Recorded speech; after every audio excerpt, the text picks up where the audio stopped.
So, I want to take you out to the middle of the Atlantic Ocean. It's the morning of July 10th, 1969. Right. And we are way, way out there. Yeah, exactly. I mean, the exact coordinates are latitude 33 degrees 11 minutes north and longitude 40 degrees 28 minutes west. Which, if you know your maritime history, is a highly unsettling place to be. It really is, Okay. because the ocean out there, it isn't just water, it's this void. Just an endless, monotonous, totally indifferent blue desert. Right. There's absolutely nothing out there. Nothing at all. But cutting through this emptiness is this massive commercial freighter, the Royal Mail ship Picardy. And out in the shipping lane, the crew spots something tiny. Just a speck on the water. Right. It's a 41-foot trimaran, basically a yacht with 3 hulls. And it's just drifting, like it's not anchored, it's not under sail. The sails are actually flapping loosely. It's just moving with the current. And I think we need to emphasize those coordinates you mentioned. Yeah. Because that specific spot places the Picardy hauntingly close to where the Mary Celeste was discovered. Oh, wow, really? Yeah. Nearly a century earlier, the Mary Celeste was found completely abandoned right in that same stretch of the Atlantic. It's like this patch of water just swallows sailors and leaves their wooden shells behind. That is so creepy. So the captain of the Picardy, he sounds the ship's massive foghorn, 3 loud blasts. I mean, you can imagine the sound physically vibrating the air. Oh, absolutely. It would echo for miles. And nothing happens. No flare goes up. No one comes out of the cabin waving a flag or shouting. The silence is just absolute. That kind of silence at sea is terrifying. So they lower a boarding party and, try to picture climbing down the steel side of this massive freighter onto a fragile wooden little yacht. They step onto the deck, and, well, it's not a scene of panic. There's no blood, no signs of a struggle. Exactly. The boat hasn't been ransacked. There are clue signs of recent life. They find unwashed dishes in the sink, dry clothing. But the silence is suffocating. It really is. It's the maritime equivalent of, like, breaking into a house where the doors are locked from the inside. There's a warm cup of coffee on the table, but the house is totally empty. Because a ship at sea, it's a living environment, it's a machine meant to be operated. When the human element is just suddenly removed, but all the artifacts of their daily survival are still there, it creates this very specific, almost supernatural kind of horror. Yeah, it really does. And the boat they found, it was called the Teignmouth Electron. A very famous name in maritime history now. For all the wrong reasons. So today we are going on a deep dive into what is, without a doubt, a true-life survival horror story. And we really want to stress that this isn't a myth or a legend. Right. We aren't dealing with those stories today. We have the actual physical logbooks of the captain, Donald Crowhurst. We have the historical records. The real documentation. Exactly. And our mission today is to meticulously reconstruct how a dream of conquering the ocean turned into this psychological nightmare that he just couldn't wake up from. It's vital that we look at this as this terrible intersection of engineering failure and human fragility. Because, yes, the ocean is definitely a monster in this narrative. Oh, for sure. But the true terror, the real horror here, lies in what happens to the human psyche when it is pushed way past its breaking point, completely cut off from the rest of the world. Yeah, because if you're, I don't know, alone in a room and you start losing your grip on reality, someone taps you on the shoulder. Right. You have a feedback loop. Exactly. But out there in the freezing ocean, no one taps you on the shoulder. So how does a man end up in that position?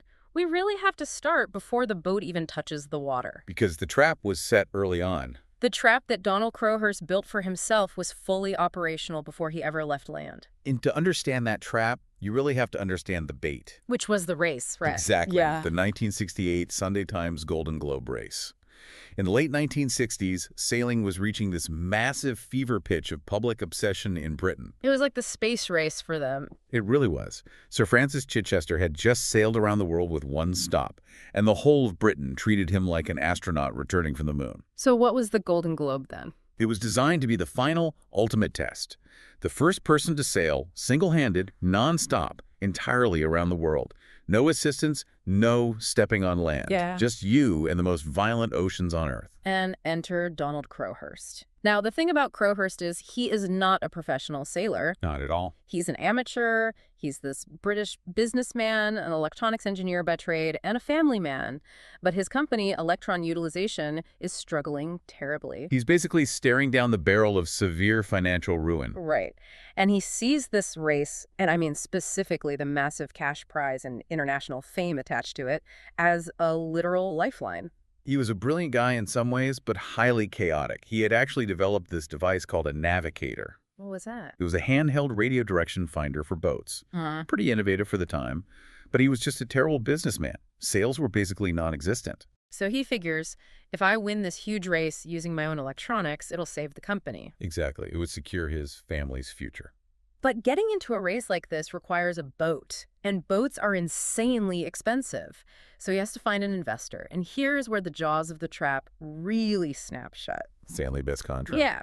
He secures backing from this local businessman named Stanley Best, and Best puts up an initial 1,000 pounds, which in 1968 was a massive amount of money to get things moving. Right.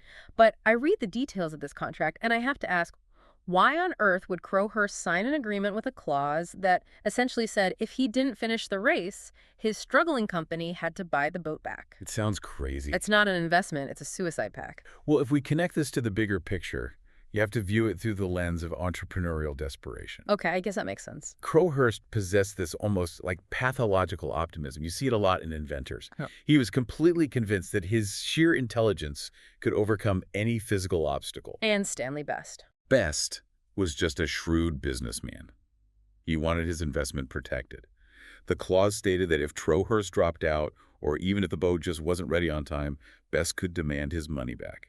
Which would effectively force Crowhurst to liquidate his company and lose his family home. Exactly. Crowhurst signed it because he fundamentally believed that failure was just impossible. So the financial gun is loaded, and it is pointed directly at his head. He literally mathematically cannot afford to quit. No, he can't. And now he needs a boat. He initially tries to get a traditional monohull, but that falls through, so he pivots to a trimaran. Now, I know a trimaran has 3 hulls, right? A main central hull and 2 smaller outrigger floats. Correct. But why choose that kind of boat for the deadliest waters on Earth? It comes down to speed.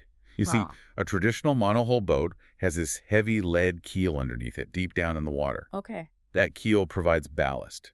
It creates drag, which slows the boat down, but it also makes the boat self-righting. Self-righting meaning it flips back up. Exactly.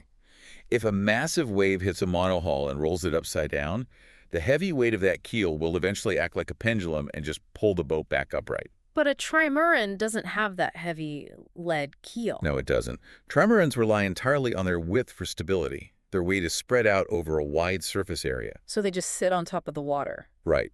Because they don't drag a heavy keel through the water, they essentially just skim over the surface. They are incredibly fast. But there's a catch, obviously. A fatal physics flaw. Right. If a wave is large enough to flip a trimaran past its point of no return, basically past 90 degrees, it will go completely upside down. Oh, no. And because it has no heavy keel, and because its floats are incredibly buoyant, it just stays upside down. Okay, let's unpack this. So Yeah. if you are in the Southern Ocean, thousands of miles from the nearest human being, and a rogue wave flips you, you are just permanently trapped upside down in freezing water until you die. That is the grim reality of it, yes. That is horrifying. And Crowhurst knew this. Oh, he knew. His design was actually based on the Victress-class trimaran by a man named Arthur Peaver. Okay. And incidentally, Arthur Peaver himself had just vanished at sea in a trimaran just months before the race started. You're kidding. That should have been a massive red flag. A huge omen. But Crowhurst believed he could out-engineer the physics. Right, because he was the electronics guy. Yeah. So he demands these massive modifications. He goes to the shipbuilders, Cox Marine and L.J. Eastwood, and tells them he wants this giant inflatable buoyancy bag attached to the very top of the mainmast. And the theory behind that was actually quite clever. How so? Well, if the boat started to tip dangerously far, say 80 or 90 degrees, sensors would detect the angle and automatically trigger a compressed gas cylinder. Okay, like an airbag. Exactly like that. It's crap. It would rapidly inflate this massive balloon at the top of the mast. This would prevent the mast from going underwater, stop the boat from turning turtle, and theoretically allow it to right itself. But how does the boat know it's flipping? I mean, we are talking about 1968. You can't just buy a digital gyroscope and plug it in. He designed what he called a main computer. A computer in 1968. Right, but when we say computer here, we aren't talking about microchips. We are talking about a highly complex, custom-built system of analog relays, mercury switches, and water-sensing electrodes scattered all throughout the rigging and the hulls. Wow, okay. This central box was supposed to be the brain of the ship. It It would constantly calculate tension, water ingress, and pitch, and then make split-second decisions to deploy that safety bag. Okay, hold on. If he was this electronics genius, why didn't this thing work? Did the salt water short it out or something? No, it didn't work because it was never built. Wait, what? Are you serious? Utterly serious. Yeah. Due to severe time constraints, huge budget overruns, and just sheer chaos during the build, the computer was never finished. So it just wasn't there. The sensors were never installed. Ugh, The system did not exist. Let me get this straight. He is taking a boat that he knows cannot right itself if it flips into waters famous for 50-foot waves, and his only safety mechanism is an imaginary box. Yes. That is like, I don't know, jumping out of an airplane while you're still sewing your parachute together? It's honestly worse than that. Let me describe the cabin of the Teignmouth Electron for you. Please do, paint that mental image. To save weight for this non-existent safety system, the interior was stripped bare. He replaced standard heavy marine cabinetry with lightweight plastic Tupperware containers. Tupperware. Yeah. And right over the small red cushioned seat where he navigated, there was this massive bundle of carefully color-coded wires hanging from the ceiling. Let me guess. For the computer. Exactly. They were meant to connect to it. Instead, they just dangled there, completely unconnected. Bare wires hanging in the air. That is so dark. It was a constant visual reminder every single minute of the day that he was entirely unprotected. And the hull itself, I'm guessing that wasn't exactly a fortress either. Not at all. To save time and money, they made fatal compromises. The original design called for a fiberglass skin over the marine plywood deck. Which would make it strong and waterproof. Right. But they scrapped that. They just used 2 layers of plywood. Plywood in the Southern Ocean. Yes.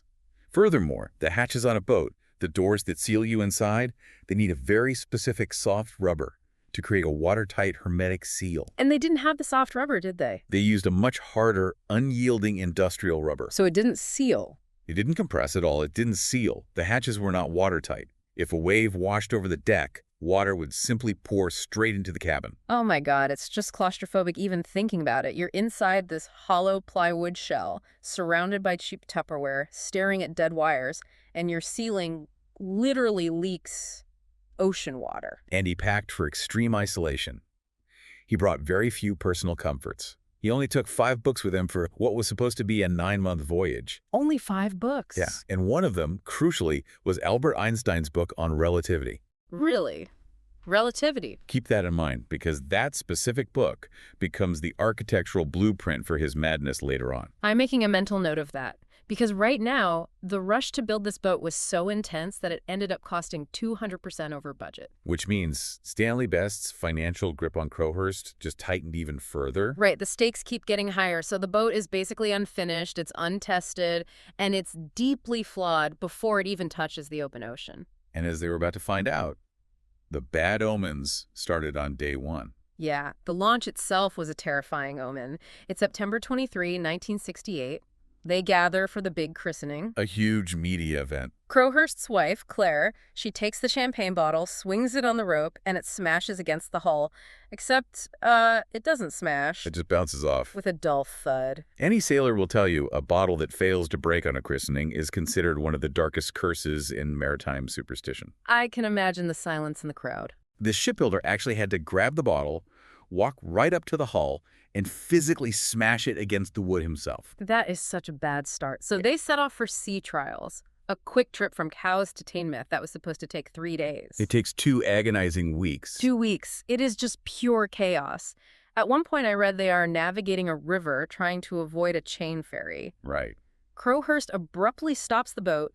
The tide catches the massive, clumsy hulls of the trimaran and just slams it directly into the riverbank. It tears a gaping hole right through the starboard float. A hole in the boat before the race even starts. And that crash revealed a devastating flaw in the boat's design. The Teignmouth Electron could not sail windward. Okay, can you explain the mechanics of that? I know sailboats can't sail directly into the wind, obviously, but how do they normally get around it? And why couldn't Crowhurst's boat do it? Right, so to move against the wind, a sailboat has to tack, or essentially zigzag back and forth at roughly a 45-degree angle to the wind direction. Okay, I've seen them do that. A well-designed monohull uses its deep keel to grip the water. That prevents the wind from just blowing it sideways, allowing the forward momentum to carry it through the turn. But his boat doesn't have a keel. Exactly. A trimaran relies on dagger boards, which are these retractable wooden fins that drop down into the water to provide that grip. Okay, so what went wrong? Crowhurst's boat was incredibly heavy, sluggish, and just poorly balanced. When he tried to turn the bow across the wind would catch those massive hulls and just push the boat backward or sideways. It would stall out. Yes. Yeah. You essentially had a boat that could only go where the wind wanted to take it. Wait, so if the wind is blowing you toward a reef or rocks, you literally can't sail your way out of it. Precisely. You are entirely at the mercy of the prevailing weather systems. That is a terrifying thought to have before sailing around the world. And during these sea trials, there was another man on board, right? Lieutenant Commander Peter Eden. Yes, an experienced sailor who volunteered to help Crowhurst get the boat ready. And Eden's account is so important because it's the only independent expert assessment we really have of Crowhurst's state of mind right before the isolation began. It's a crucial perspective. Eden notices that, yes, the boat is fast. It hits 12 knots easily, but the vibration is just catastrophic. The boat shook so violently at high speeds that the screws holding the Hassler self-steering gear physically vibrated out of their sockets. Okay, stop there. What exactly is a Hassler gear, and why does that matter? When you are sailing single-handed, you cannot hold the tiller 24 hours a day. You have to sleep, you have to eat, you have to fix things. Obviously, yeah. The Hassler gear is a mechanical wind vane mounted on the back of the boat, connected directly to the rudder. You set it to a specific angle relative to the wind. So it steers for you. Right. If the boat veers off course, the wind pushes the vane, which mechanically turns the rudder to correct the course. It is the absolute lifeblood of a solo sailor. And Eden notes that the screws on this crucial life-saving piece of machinery are just vibrating loose in the relatively calm English Channel. They literally had to lean their bodies over the back counter of the boat, hanging upside down over the rushing, freezing water, just to manually tighten the screws as they popped out. If this is happening in coastal waters, what in the world is going to happen in the roaring 40s down south? Why didn't Crowhurst just stop, delay the trip, and use some heavy-duty glue or weld the gear in place? Because of the race rules. Ah, the deadline. The Sunday Times dictated that all competitors had to depart by October 31st at the absolute latest. Why that specific date? To ensure they were rounding Cape Horn, the most dangerous part of the journey, during the Southern Hemisphere's summer, if you missed the deadline, you were disqualified. And if Crowhurst is disqualified, Stanley Best seizes his company. He is completely trapped by time. Man. And Eden also made this really chilling observation about Crowhurst's navigation during the trials. Eden said it was slapdash. He said Crowhurst didn't take much bother with it, just scribbling loose numbers on scraps of paper. Which raises an important question. How does an engineer, a guy who is meticulous enough to design a complex maritime computer, just not bother with navigation? Was he arrogant, or was his mind already cracking under the pressure? I really believe it was a profound psychological defense mechanism. How so? Deep down, Crowhurst was a highly intelligent man. He had to know the boat was a death trap. But if he actually sat down, meticulously plotted his course, calculated his daily mileage, and analyzed his speed relative to the failing equipment. The reality would be undeniable. Exactly. By remaining slapdash, by keeping his own data vague, he allowed himself to exist in a state of deniability. Wow. If you don't look at the map, you can pretend you aren't lost. Precisely. And then there's this bizarre, eerie moment when they finally arrive in Teignmouth. The press is waiting on the docks. Right, the media frenzy. A BBC film crew rushes up, cameras are rolling, and they shove a microphone right in Peter Eden's face, asking him how it feels to be setting off. They mistakenly thought Eden was the heroic Donald Crowhurst. It's just this profound foreshadowing. It really is. The media, the public, they didn't really care who Donald Crowhurst the man was. They just wanted a hero. The identity of the man was already blurring, slipping out of focus before he even left the dock. So despite a hole in the float, steering gear that shakes itself apart, hatches that leak, a safety system that doesn't exist, and a boat that literally can't sail into the wind, the October 31st deadline arrives. The moment of truth. It's either go or lose everything you own. Crowhurst chooses the ocean. At 4:52 p.m. on October 31st, 1968, he sets sail alone. And almost immediately, the physical reality of the ocean begins to dismantle the illusion of his optimism. So let's break down the minute-by-minute descent into this nightmare. Just 3 days into the journey, the English Channel is behind him, and the Hassler self-steering gear sheds its screws again. But this time, Peter Eden isn't there to help him lean over the side. Right. He's totally alone, and it gets worse. Crowhurst opens his toolboxes to fix it and realizes this horrifying oversight. In the frantic rush to pack the boat, he brought absolutely no spare screws of the correct size. None. And a single missing screw on a critical piece of machinery can end a voyage right there. So what does he do? To keep the boat from just drifting aimlessly, Crowhurst is forced to cannibalize his own ship. He begins unscrewing non-essential hardware from the cabin interior, literally taking apart his own living space just to keep the rudder attached. That is just. The dread is compounding daily. Shortly after the steering fails, the log line jams. Another crucial failure. Can you explain how a log line works? Like, how does a boat in 1968 even know how far it's gone? A traditional log line is a physical mechanism. You drag a braided rope behind the boat, and at the end of the rope is a small brass spinner or impeller. Where? As the boat moves through the water turns the spinner. The spinning motion travels all the way up the rope to a mechanical dial mounted on the back of the boat. Oh, kind of like an odometer in a car. Exactly. It ticks off the nautical miles traveled. And Crowhurst's log line gets caught in the rudder and snaps. So now he has no accurate mechanical way to measure his speed or his distance. He has to guess, basically based on the sound of the water rushing against the hull. And then his radio goes dead. Total silence. For 4 entirely silent days, he is completely cut off from the world. Now, he eventually discovers it was just a blown fuse, but imagine the psychological weight of those 4 days. It would be crushing. You are screaming into a dead microphone, surrounded by 1,000 miles of water in every single direction, and no one can hear you. And then the physical deterioration accelerates even more.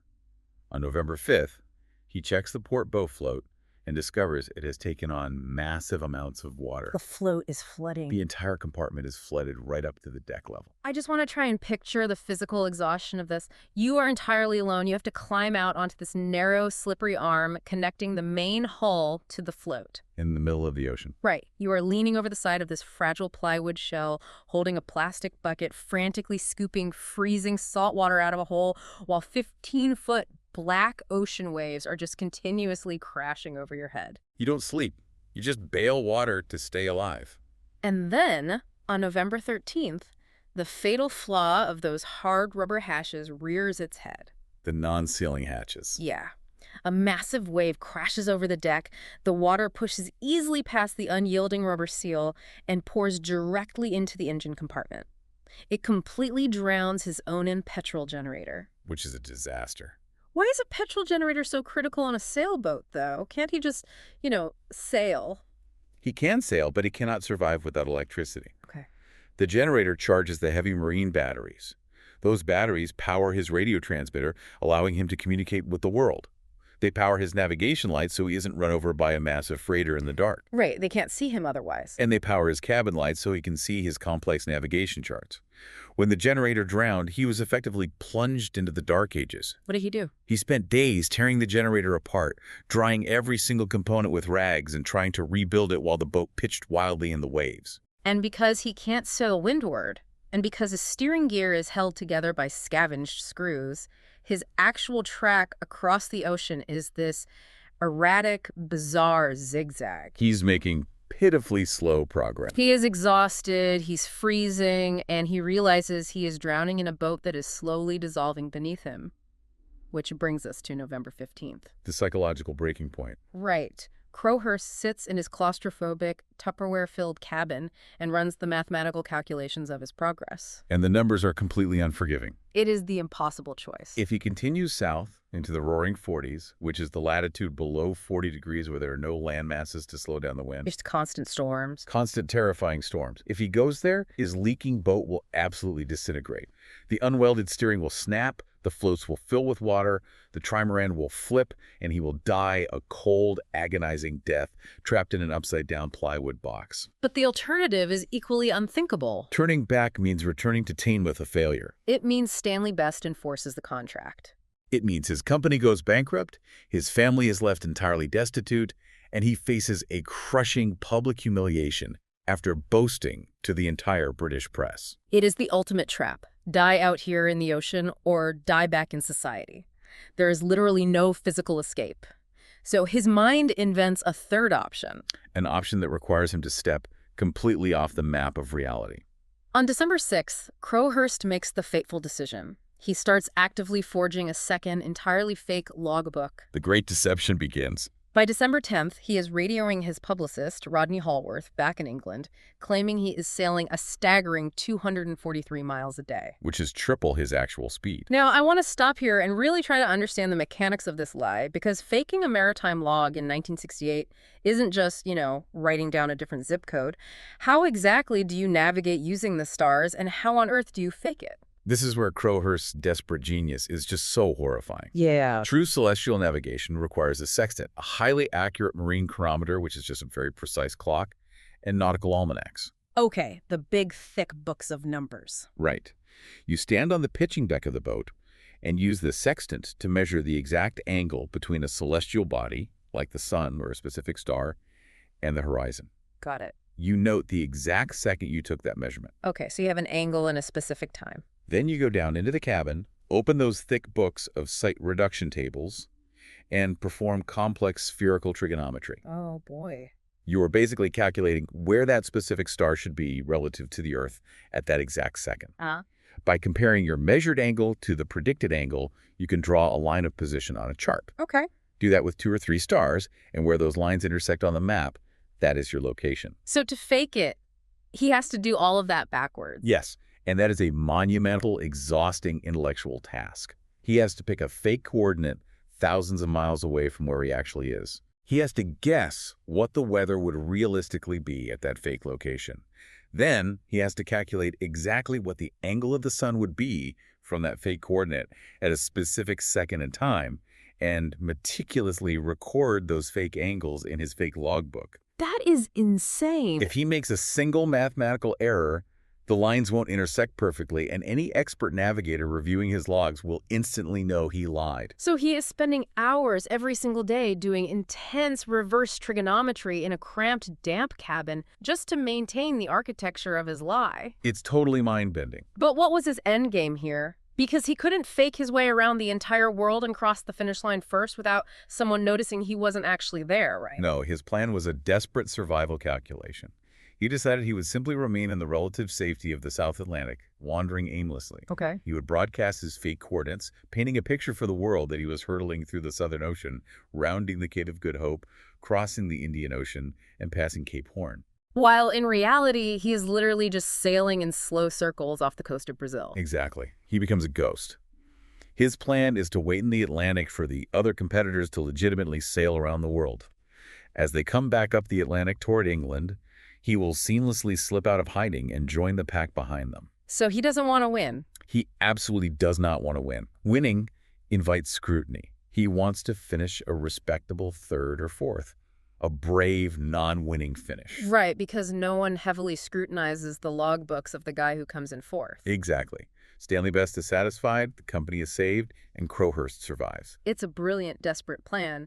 But the ocean hasn't stopped attacking his physical reality. No, the boat is still failing. While his mind is racing around the globe, his actual boat is rotting. On December 21st, he notices something terrifying on the starboard float. The fiberglass skin has completely split open. The wood beneath it is pulling away. He has a massive gaping wound in the side of his ship. And you cannot repair a major structural failure in the open ocean. The boat is constantly moving, the wood is soaked, and fiberglass resin will not cure in wet, moving conditions. It's impossible. So for months, he meanders off the coast of South America, just agonizing over this. He is trapped by his own ghost story. If he radios for help, the fraud is exposed. If he stays at sea, he sinks. He's cornered again. Finally, on March 6, 1969, he breaks the most sacred rule of a non-stop race. He secretly drops anchor. This is a crazy part of the story. He finds an incredibly remote, obscure inlet called the Rio Salado in Argentina. It's this shallow, muddy estuary surrounded by tall reeds. He guides the Teignmouth Electron right into the grass, physically hiding his boat from any passing ships. He waits for the tide to go out, leaving his boat grounded in the thick mud. The psychological weight of this moment is just incredible to think about. Oh, absolutely. This man is broadcasting to the world that he is conquering the roaring waves of Cape Horn, but the physical reality is that he is standing knee-deep in Argentine mud, frantically slapping fiberglass patches onto rotting plywood. Terrified that a local fisherman is going to spot him and just ruin his entire life. He stays grounded there for 2 days. The resin cures. He patches the hole, waits for the tide to lift him, and slips back into the ocean on March 8th. He survived the hardware failure. Right. He patched the physical hole in his ship. He thinks he's done it. He has navigated the financial trap by lying, and he has navigated the physical trap by hiding. But he is about to realize something terrible. That his meticulously constructed lie has created a psychological trap far more lethal than the ocean itself.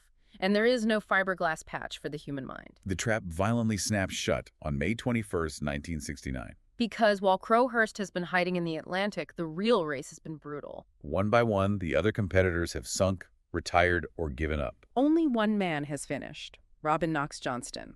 But he started much earlier. In the race for the fastest time, there is really only one true competitor left on the water, a man named Commander Nigel Tetley. And Tetley is sailing his own Vickers-class trimaran. And Tetley is pushing his boat to the absolute breaking point. Why? Why is he pushing so hard?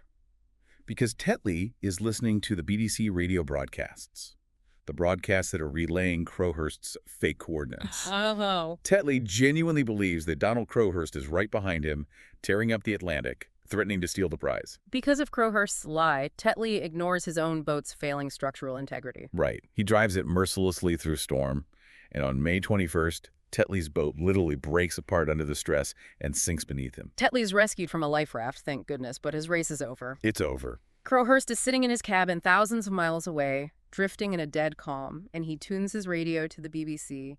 He hears the news. Tetley has sunk. Everyone else is out. And Crowhurst realizes, with a dawning, paralyzing horror, that his plan to slip in quietly at the back of the pack is destroyed. Because there is no pack left. Donald Crowhurst is poised to win the Golden Globe for the fastest voyage. And winning is the one thing his entire survival strategy absolutely forbade. Here is where it gets really interesting, honestly. Imagine pulling off the most intricate, high-stakes bang heist in history. You evade the guards, you bypass the lasers, you get the gold into your bag. It's flawless. Okay, I'm with you. But as you turn to walk out, the heavy steel door of the vault swings shut behind you and you realize you left the keys on the outside. Wow, yeah. You are perfectly successful and you are going to die in the dark. That is exactly it. If Crowhurst sails back into Teignmouth as the victor, he will be greeted by tens of thousands of cheering people. But more importantly, his logbooks will be immediately demanded by the race committee. They will be handed over to master mariners, experts in celestial navigation and meteorology. And what will those experts find? They will instantly dismantle his 8-month lie. They will see that his reported weather conditions don't match the historical satellite data. They will calculate the math. They will recalculate his reverse-engineered sun sights and find the microscopic mathematical errors he made while exhausted in his cabin. The fraud will be completely exposed on a global stage. The British public will revile him. The disgrace will be absolute, and the financial ruin he built this entire lie to avoid will crush him anyway. He is locked in the vault. He can't go forward into the spotlight, and he can't go back and admit the truth. His physical reality and his fabricated reality are on a high-speed collision course, and he is trapped right at the point of impact. And the mind begins to fracture under that pressure. The climax of this horror story isn't a massive wave or a roaring storm. It's absolute oppressive stillness. By late June, Crowhurst is caught in the doldrums, which is this region near the equator, infamous among sailors. The trade winds simply cease to exist there. The ocean becomes like a sheet of glass. The heat is stifling, just suffocating. The boat just sits there, motionless, baking in the sun. On June 23rd, Crowhurst takes his sextant, walks out onto the deck, and measures the angle of the sun. He writes it down. It is his final sun sight. He logs his final measurement of the real physical world. After this day, he records no more navigational data. He has accepted that he is no longer navigating a physical space. The next day, June 24th, he stops attempting to sail entirely. The boat is just drifting at perhaps 2 knots. The silence is profound, and Crowhurst starts writing. He abandons his logbook and begins a manifesto. And a massive one. This manifesto is 25,000 words long. It is the real-time documentation of a human mind shattering into 1,000 pieces. I want you to imagine the sensory environment here. The heat, the silence. The boat is dead in the water. The sun is cooking the uninsulated plywood deck. Inside that cramped cabin, surrounded by plastic Tupperware and those completely useless color-coded wires dangling from the ceiling like a mocking joke, a man is frantically, obsessively scribbling on paper. He begins to heavily reference the one book he brought with him, Einstein's relativity. Right. But he isn't reading it as physics anymore. He's reading it as a mystical text. He starts exploring philosophy, time-space, and what he calls defeating time. What does he mean by that? He talks about first-order differentials, second-order differentials.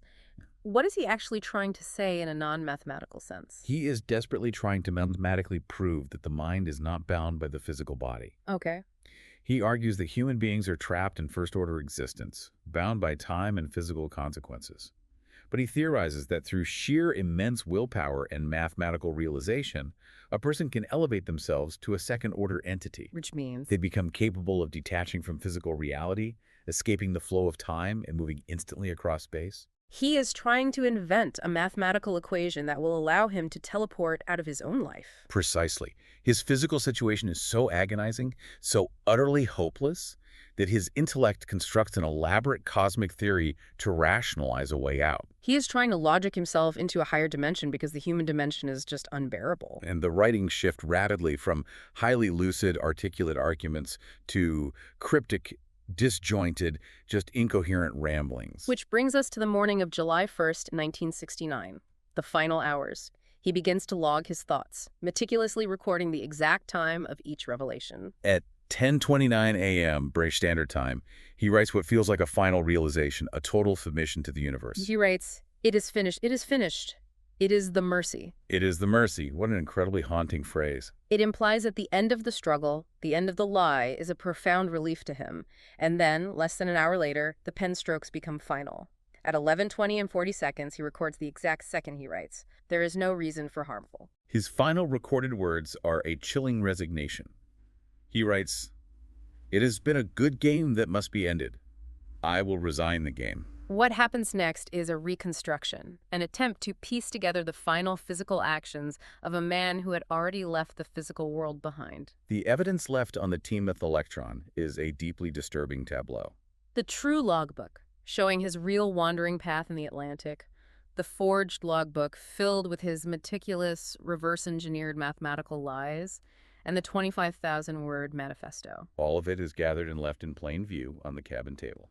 Though we must note an eerie contradiction in the historical record here. Right, the missing items. Some sources, including those who examined the boat, suggest that a third, highly falsified logbook and his precious marine chronometer, the clock he needed to calculate his fake positions, may have gone over the side with him. It poses a terrifying question.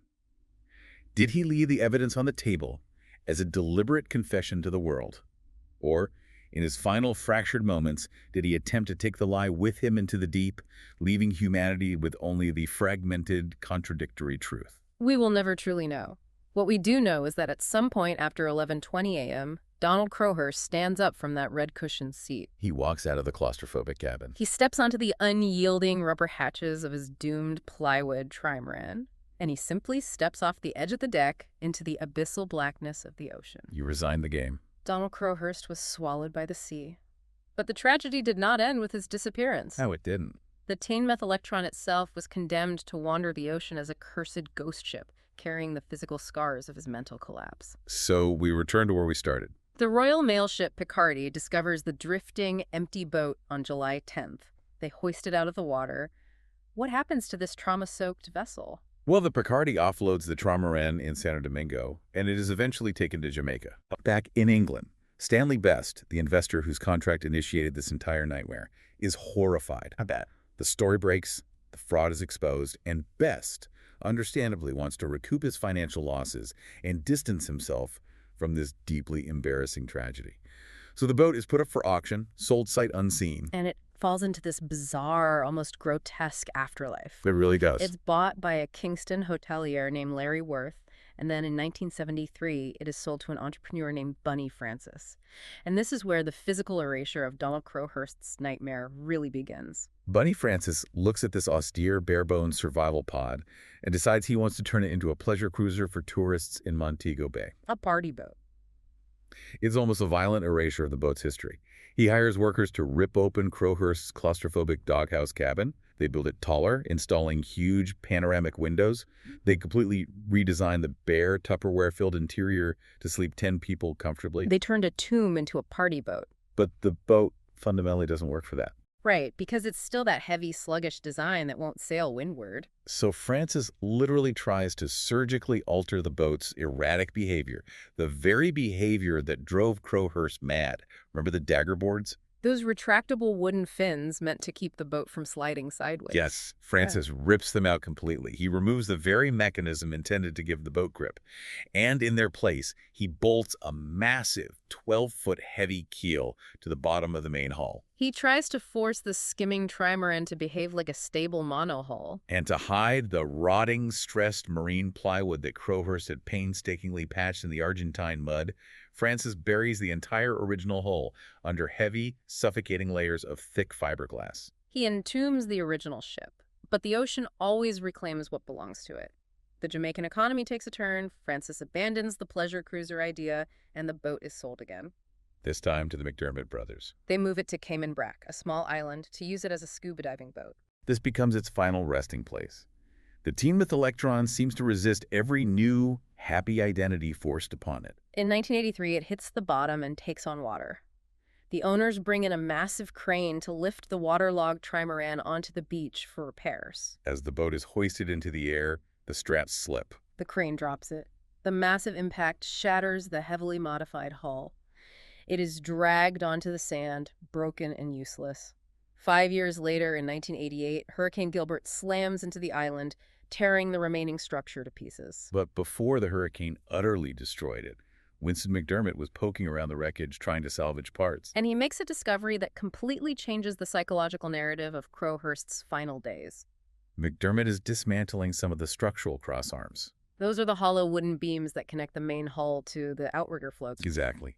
Deep inside a sealed, dark compartment on the underside of one of these arms, he finds Crowhurst's secret emergency rations. And what makes this discovery so profoundly chilling is the symbolism. McDermott finds the contents of one compartment, but he specifically notes that 3 more identical compartments remained completely sealed, unopened. The rations were still there, the high-calorie food, the emergency water, the absolute means to physically survive for weeks, perhaps months longer. Those untouched, sealed compartments represent a terrifying truth. Crowhurst did not run out of supplies. He did not starve to death. He did not die of thirst. He had the physical tools to keep living, and he actively chose to abandon them. He didn't run out of food, he ran out of reality. The boat was left to rot in the weeds on the beach in Cayman Brac.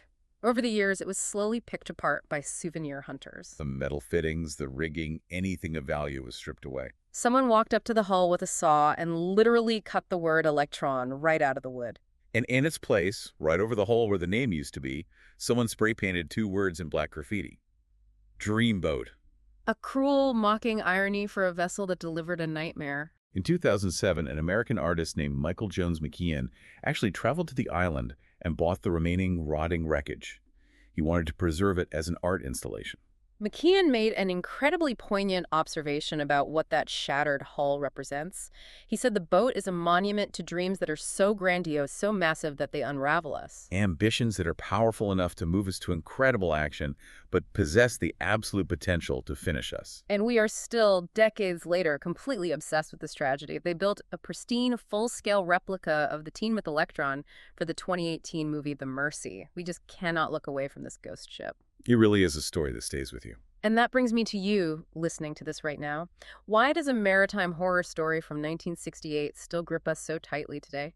I think it's because, in a way, we are all navigating that terrifying tension between our grandest ambitions and our deepest, darkest fears of failure. We all harbor a profound terror of being isolated with our own mistakes, of realizing we've sailed our lives too far from shore, and we simply don't have the tools to fix what is broken. Crowhurst built a prison out of his own pride and his terror of financial ruin, and then he locked himself inside it with a mathematical lie. A trap of his own making. I want to leave you with a chilling modern parallel to mull over. Think about the world today. We constantly broadcast our own falsified logbooks, don't we? Oh, absolutely. On social media, on our resumes, and our highly curated public personas.